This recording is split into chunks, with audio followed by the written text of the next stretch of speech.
BookTube, welcome back to my channel. Welcome to day 15 of Vlogmas, day 2 of Litmas. Today I'm doing a video that I saw Lauren from Lauren and the Books do, and she did Christmas in books.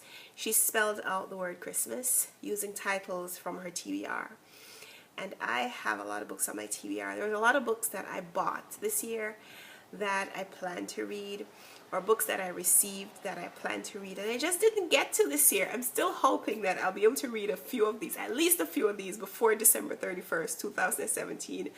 But for now, these books, C.H.R.I.S.T.M.A.S, are still on my TBR, so here we go. So I'm not going to tell you anything about these books because they're on my TBR for a reason. I haven't read them yet, don't know anything about them. First is J.K. Rowling's Casual Vacancy. I read one of the Harry Potter books and I didn't really feel compelled to continue with the series. Don't hate me. But I bought this book because I wanted to try out her other genre writing. And so, still on my TBR. H is How We're Hungry by Dave Eggers. This is a short story collection that I wanted to read before I read his creative nonfiction, heartbreaking work of Staggering Genius, and his fiction, The Circle. I wanted to get to this already because I got it from the library a couple of weeks ago, but I think I told you about this in my previous library haul, but I haven't read it yet, and I will. C.H.R. R is run by Ann Patchett. I read Commonwealth earlier this year. I also picked up this and Bel Canto because I had planned to read more of her writings in 2017. Still haven't got to this one. I is In a Pit with a Lion on a Snowy Day by Mark Batterson, and my friend gave this one to me a few weeks ago, a couple of months now. I think she sent this to me in September, around the time of my birthday. I plan to read this in nonfiction November, and it's a pretty short book. I could read this in a day. I just haven't found the day yet. S is Swing Time by Zadie Smith. I put this one on my TBR when this was longlisted for the Man Booker Prize. I just didn't get to it. It's a library book. I need to read it so I can return it. What's wrong with me? I just don't have the time to read all the books. All the books. I've heard good things, and I've also heard not so good things about this one. But I really enjoyed White Teeth, which I just bought another copy for my collection. And I read On Beauty and really liked that. And so I think that I will enjoy this just because I enjoy her writing in general. It might not be Man Booker quality, like Man Booker winner quality, but I think it's going to be a good read. I just haven't gotten around to reading it yet. So this is S. T is The Good Luck of Right Now by Matthew Quick, who is the author of the Silver Linings Playbook, which was a book that I really enjoyed and a movie that I also really enjoyed. And I need to read this book before the end of the year because the author's name fits into my author A to Z challenge that I'm also doing. I don't have any other authors with the initial Q, so I have to read this.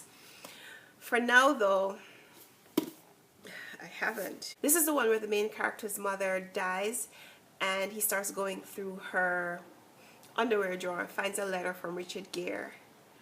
I shared this with you in a video recently. I still haven't read the book. It's terrible. All these books on my TBR. M is a nonfiction, Sam Walton's Made in America. This is the book that the CEO of Walmart wrote, kind of dictated while he was dying. He wanted to share his story about how he became rich, how he became a successful entrepreneur. And someone told me about this book, recommended it to me. I went as far as to buy it, and it's just sitting on my shelves. I started reading it. No, to be fair, I started reading it in nonfiction November. I got to page 25. Not because there's anything wrong with the book, I just didn't finish. Terrible. A is A Man Called Uwe. I think that's how it's pronounced. A Man Called Uwe. Frederick Backman.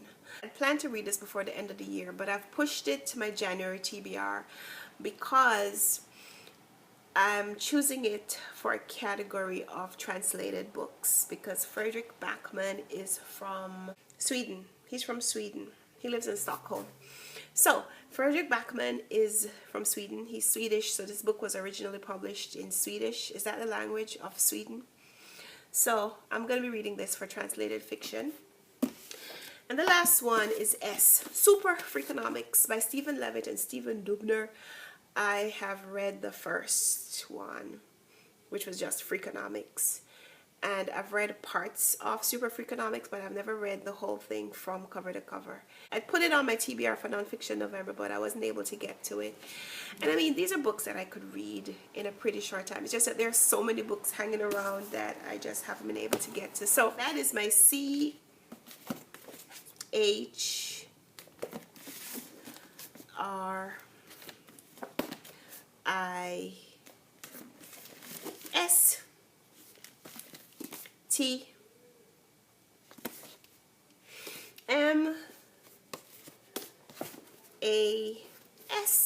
Christmas TBR, which is not really my Christmas TBR because I can't read all of these before Christmas. Can I? I guess I could do like a readathon where I just read for like 24 hours. In 24 hours, I could probably knock off about 4 or 5 of these. I'm not sure I'll be able to plan that between now and Christmas, but now you have me thinking, guys. Now you have me thinking. A 24-hour readathon sometime between now and Christmas to get some books off my TBR. We're going to talk about when it's going to happen. Other than that, today is day 2 of Litmas. Litmas is the 12-day challenge that Adrian from Stripped Cover Lit started. And yesterday, day 1, was to share your favorite poem. I will link that video someplace here so you can watch it if you haven't yet. Today is to share your favorite flash fiction. Flash fiction is defined as a fictional story that is told in 1,000 words or less. I don't have a lot of stories that are that short. I have a lot of short stories that I could probably share that are stories that I think about, standalone short stories, not necessarily part of a collection, but a specific story that is very meaningful to me, or that a story that I remember or would be able to think about if you ask me my favorite short story. But not many of those are flash fiction. But there is another day in Litmas where we get to share our favorite short stories. So I'm going to save those. I'm not going to talk about those yet. But another book that's on my TBR is this one that I got earlier this year. And it is Stories by Lydia Davis. And the cover says, because they said I was lazy. What they meant by lazy was that I used too many contradictions. For instance, I would not write out in full the words cannot and will not, but instead contracted them to can't and won't. And that is on the cover. I mean, I thought that this cover was brilliant. It's one of the reasons that I bought this book. And most of the stories in here are tiny. They're not just short, they're tiny. Like, look at this one. It's 2 lines. The language of the telephone company. The trouble you reported recently is not working properly. This is the story that I read in the bookstore that made me buy this book. It's entitled Letter to a Peppermint Candy Company.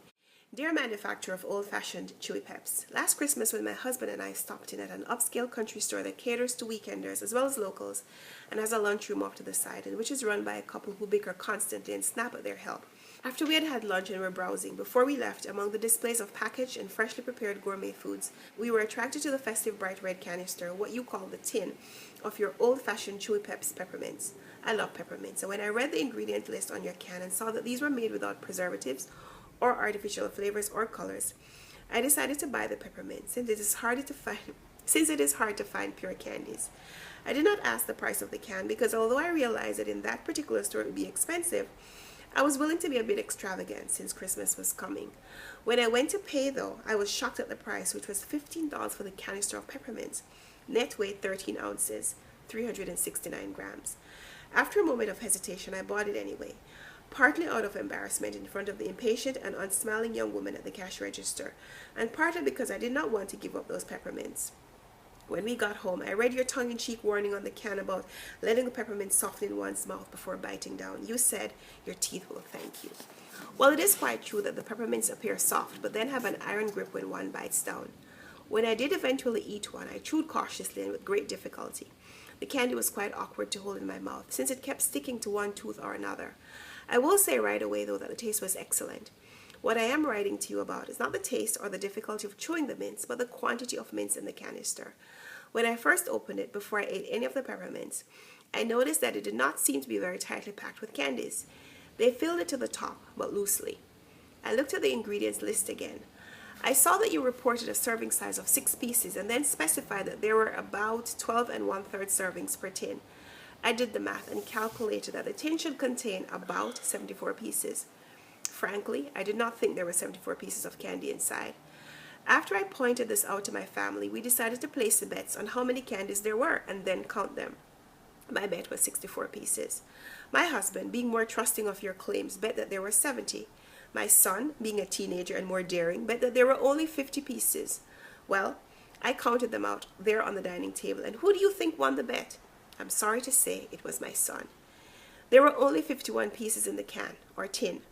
I must say, I could understand if there were 70 or even 66 pieces, but 51 pieces is only 2/3, approximately, of the number of pieces you claim are in the tin. I don't really understand why you would make such a false claim. I have just now, out of curiosity, done a calculation to see if your claim as to the net weight of the peppermints is also exaggerated. You claim that each piece weighs about 5 grams, and you claim a net weight of 369 grams. Yet that would also yield 74 pieces, rounding up. And since there were not 74 pieces, but 51, the net weight of the peppermints would have been closer to 255 grams. I cannot verify this estimate by weighing the candies because by now we have eaten them all. They were delicious, but we are feeling shortchanged, or should I say, cheated. Can you please explain this discrepancy? Yours sincerely. P.S. This also makes my purchase even more extravagant. 13 ounces at $15 would have been about $18 per pound. 8 ounces at $15 is $30 a pound. That was the story that when I flipped through the book, I said I need to own this book. So that is one of my favorite flash fictions. I'm calling it one of my favorite flash fictions because it is the flash fiction that got me to purchase this book. So that's it. That is Litmas Challenge Day 2, accepted and completed. And that's it. That is day 15 of Vlogmas combined with day 2 of Litmas. Leave me a comment down below if you want to talk about any of the books that I mentioned here today, or if you want to share your favorite flash fiction with me. So go ahead and leave me a comment down below and we'll talk down there. So until next time, happy reading. Bye!